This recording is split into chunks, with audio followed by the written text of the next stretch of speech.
How did you manage those emotions throughout the game today and throughout the day today? I mean, I don't know how many times we got to say it. Regardless of who's playing, who's not playing, you know, I got to be aggressive, and we feel good with where we're at, with who we have. Right when I'm sorry, PG, when you guys have a 31-point lead, now you're down one, and then you hit the shot. Is that just based on the confidence you have in your game, the confidence they have in you to look for you in that moment? Yeah, I was just trying to stay in rhythm. But yeah, it's just got confidence in myself. I can knock any shot down, and get any shot off. So I was just trying to create space and find space, and I was able to do so. Paul, you and James, Kyrie, and Luca scored all the clutch points today. What was it like, you four, just going back and forth, back and forth? I mean, that's what this is about. Trying to will and put the team on your shoulders, and make plays when it matters. I thought both sides did that. James was special down the stretch. He found something. Looked like he found his rhythm in the pick and roll and one-on-one situation. But Kai as well. Kai is lethal. He's deadly. But it's just what it came down to. Both teams trying to make plays to give each team a chance to win. Paul, when you talk about Amir Coffey's contributions tonight to the squad and how that expressed itself? Yeah, Amir's defense. He's got a tough assignment. It's not easy to guard Kai. Yeah, Kai went for 40, but I thought the intensity, the pressure, the length.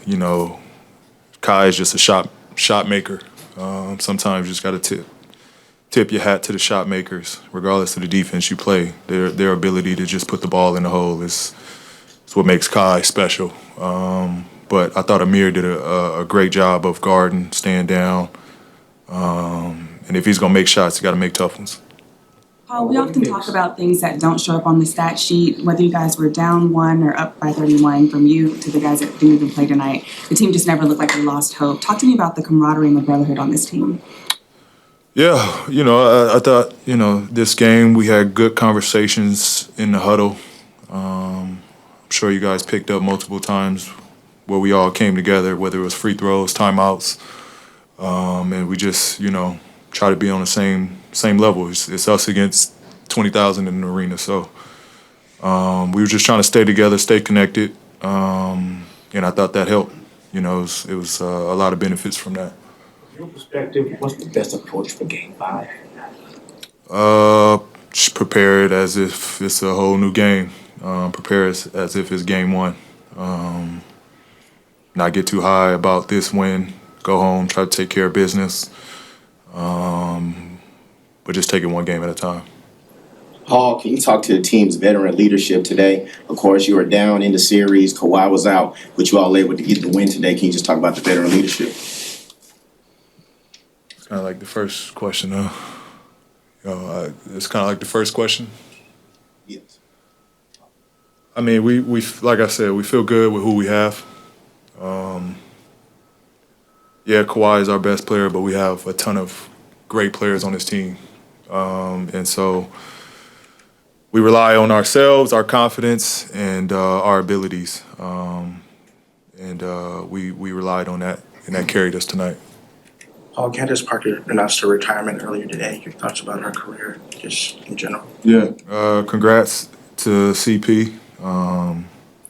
Obviously a Hall of Famer, a champion, and so much more. I mean, she was one of the best players, in her time.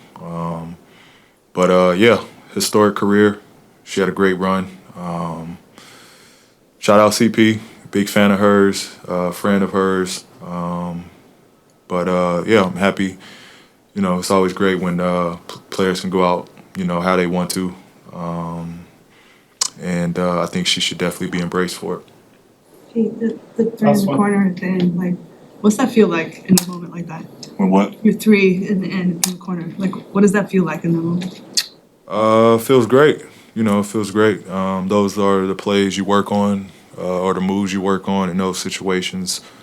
You know, in the summertime, you know, when it's just you, your trainer, and in an empty gym. You know, those are kind of the situations you envision when you're going through training in the summers. And, you know, just to be in that moment and not be, you know, regardless of how the arena's going, the crowd, the pressure, it's kind of just feeling comfortable in those situations. And it's kind of how I felt. You know, I just felt comfortable. And if I missed it, I'd, you know, been good with it. I've been ready to take the next one. And so it's just trying to just stay confident in the work, honestly. Thank you. Let's get ready for Hoop Jab.